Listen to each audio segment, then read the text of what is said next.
Assalamualaikum warahmatullahi wabarakatuh. Perkenalkan, nama saya Alisha Almira Fitriana dari kelas 8G absen 5. Di sini saya akan mempresentasikan PJOK yang bertemakan menjaga keselamatan diri di jalan raya. Berikut presentasinya. Pengertian jalan. Berdasarkan UU RI No 28 tahun 2004 tentang jalan, disebutkan jalan adalah prasarana transportasi darat yang meliputi segala bagian jalan, termasuk bangunan pelengkap dan perlengkapannya yang diperuntukkan bagi lalu lintas, yang berada pada permukaan tanah, di atas permukaan tanah, di bawah permukaan tanah atau air, serta di atas permukaan air, kecuali jalan kereta api, jalan lori, dan jalan kabel. Prasarana lalu lintas dan angkutan jalan adalah ruang lalu lintas, terminal, dan perlengkapan jalan yang meliputi marka, rambu, alat pemberi isyarat lalu lintas, alat pengendali dan pengaman pengguna jalan, alat pengawasan dan pengamanan jalan, serta fasilitas pendukung. Pengertian jalan raya. Jalan raya adalah jalur-jalur tanah di atas permukaan bumi yang dibuat oleh manusia dengan bentuk, ukuran, dan jenis konstruksinya, sehingga dapat digunakan untuk menyalurkan lalu lintas orang, hewan, dan kendaraan yang mengangkut barang dari suatu tempat ke tempat lainnya dengan mudah dan cepat. Ciri-ciri jalan raya secara umum berdasarkan kegunaannya terdiri dari 1. Digunakan untuk kendaraan bermotor. 2. Digunakan oleh masyarakat umum. Dan yang ketiga, dibiayai oleh perusahaan negara. Hakikat keselamatan di jalan raya. Pada dasarnya, setiap orang menginginkan kenyamanan dan keselamatan saat berada di jalan raya. Namun dengan berbagai faktor yang ada di jalan raya, terkadang orang mengabaikan aturan yang ada, sehingga mengakibatkan sesuatu yang membahayakan bagi keselamatan dirinya dan orang lain. Keselamatan di jalan raya didefinisikan sebagai suatu upaya mengurangi kecelakaan dengan memperhatikan faktor-faktor penyebab kecelakaan seperti prasarana, faktor sekeliling, sarana manusia, dan rambu atau peraturan. Sebagai upaya menjaga kenyamanan dan keselamatan lalu lintas di jalan raya, perlu adanya edukasi bagi setiap pengguna jalan sebagai langkah nyata menurunkan risiko kecelakaan. Adapun pihak-pihak yang turut ikut serta dalam menjaga keselamatan di jalan raya, antara lain pejalan kaki, pengguna kendaraan pribadi, dan pengguna kendaraan umum. Jenis aktivitas di jalan raya. 1. Aktivitas pejalan kaki. Pejalan kaki adalah istilah dalam transportasi yang digunakan untuk menjelaskan orang yang berjalan di lintasan pejalan kaki, baik di pinggir jalan, trotoar, lintasan khusus bagi pejalan kaki, ataupun menyeberang jalan. Untuk menjaga keselamatan pejalan kaki di jalan raya, ada beberapa hal yang harus ditaati oleh pejalan kaki. Hal-hal yang harus diperhatikan oleh pejalan kaki saat berjalan di jalan raya. 1. Senantiasa menggunakan jalan trotoar yang ada. 2. Janganlah menyeberang di tikungan jalan di mana kamu tidak bisa lihat bahaya kendaraan yang melaju. 3.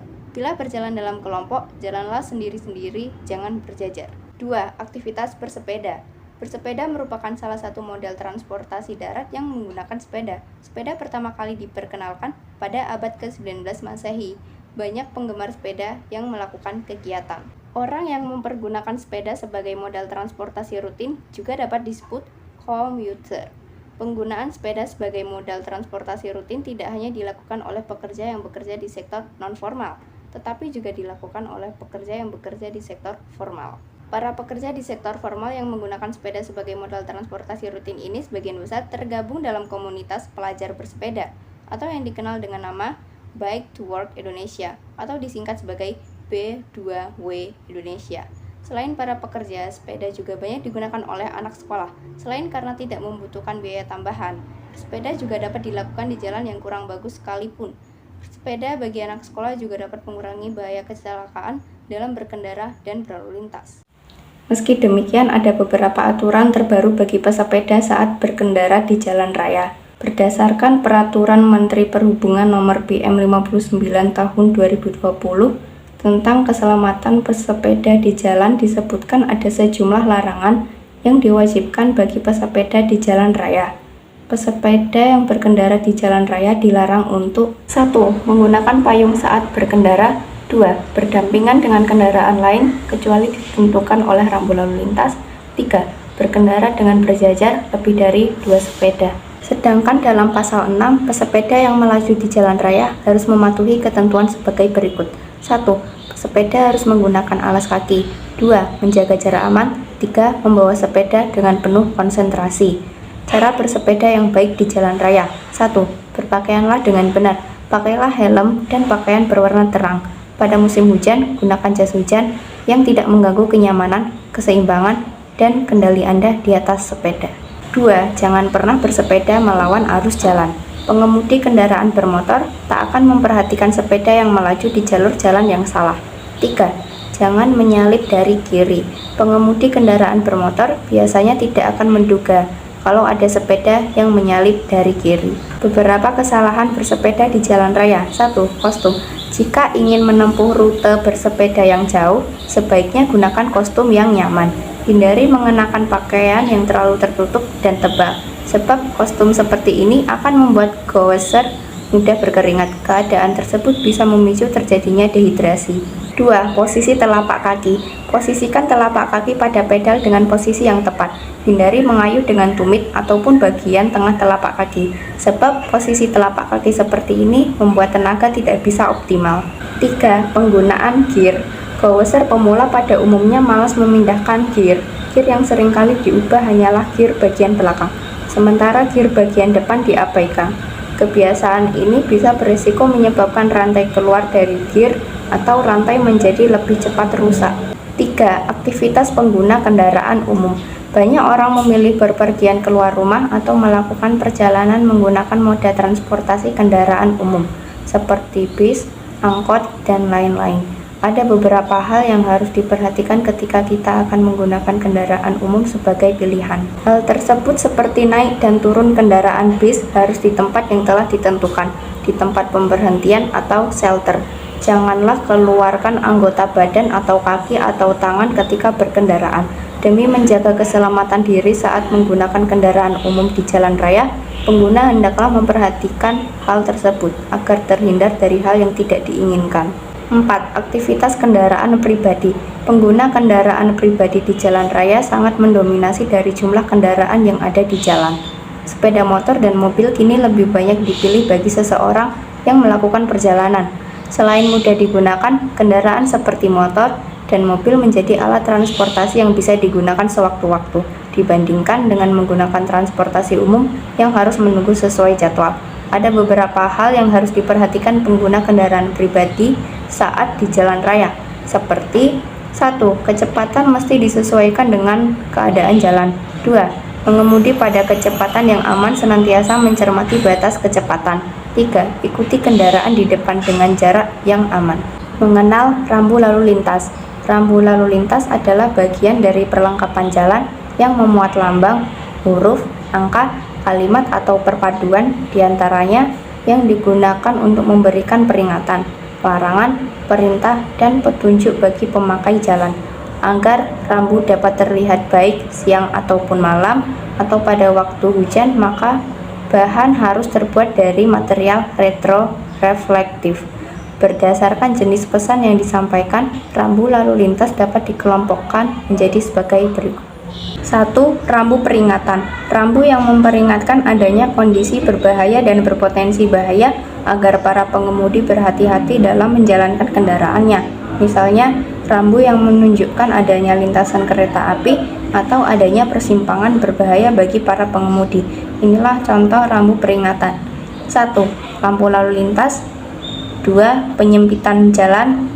3. Area pejalan kaki anak-anak.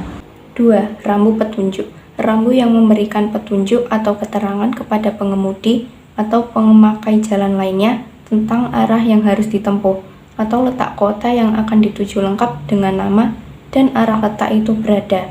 Inilah contoh rambu petunjuk. 1. Rambu petunjuk rute jalan nasional. 2. Rambu petunjuk 2. Kode warna putih untuk jalan tol dan biru untuk fasilitas umum. 3. Rambu petunjuk 3. Kode warna coklat untuk tujuan wisata. 3. Rambu larangan. Rambu larangan ini memiliki tujuan untuk mengingatkan pengguna jalan tentang larangan penggunaan dan pergerakan lalu lintas tertentu, seperti larangan berhenti, larangan membunyikan isyarat suara, batas kecepatan, dan semua kendaraan dilarang lewat. Inilah contoh rambu larangan. 1. Dilarang putar balik. 2. Mobil dilarang masuk. 3. Dilarang masuk. 4. Rambu perintah. Rambu ini untuk memerintahkan penggunaan dan pergerakan lalu lintas tertentu. Inilah contoh rambu perintah. 1. Wajib berjalan lurus ke depan. 2. Wajib mengikuti arah yang ditunjuk. 3. Lajur atau bagian jalan yang wajib dilewati. Mengenal marka jalan.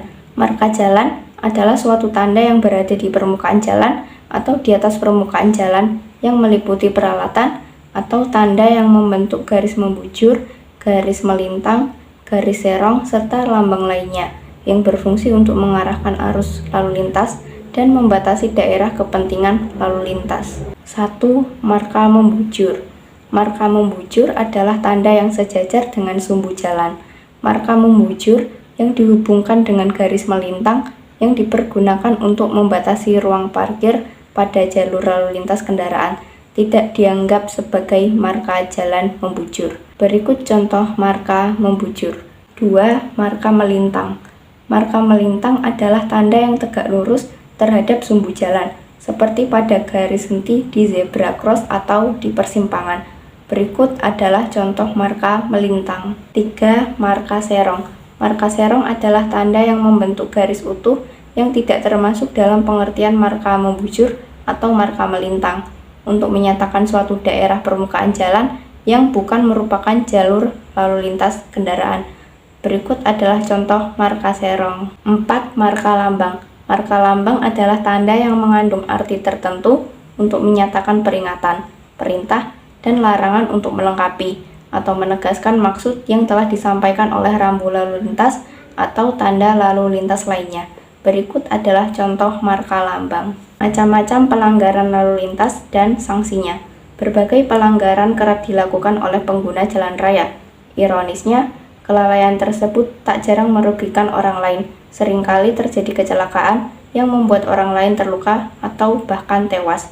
1. Menerobos lampu merah. Lampu lalu lintas atau traffic light merupakan sebuah komponen vital pengaturan lalu lintas. Namun ironisnya pelanggaran terhadap lampu lalu lintas ini justru menempati urutan pertama sebagai jenis pelanggaran yang paling sering dilakukan pengguna kendaraan bermotor. Bagi pelanggarnya dapat dikenakan denda Rp250.000. 2. Tidak membawa surat kelengkapan berkendara. Aksi tilang yang dilakukan pihak kepolisian juga sering terjadi terhadap pengendara yang tidak membawa surat-surat berkendara, seperti surat izin mengemudi atau yang biasa disebut sebagai SIM, serta surat tanda nomor kendaraan atau yang biasa disebut sebagai STNK. Bagi pelanggarnya dapat dikenakan denda Rp500.000 dan SIM Rp250.000. 3. Menerobos jalur busway. Maraknya kecelakaan akibat aksi nekat pengendara yang masuk ke jalur busway juga tidak membuat pengendara lainnya jera. Menurutnya, aturan denda sudah diatur dalam UU Nomor 22 Tahun 2009 tentang lalu lintas.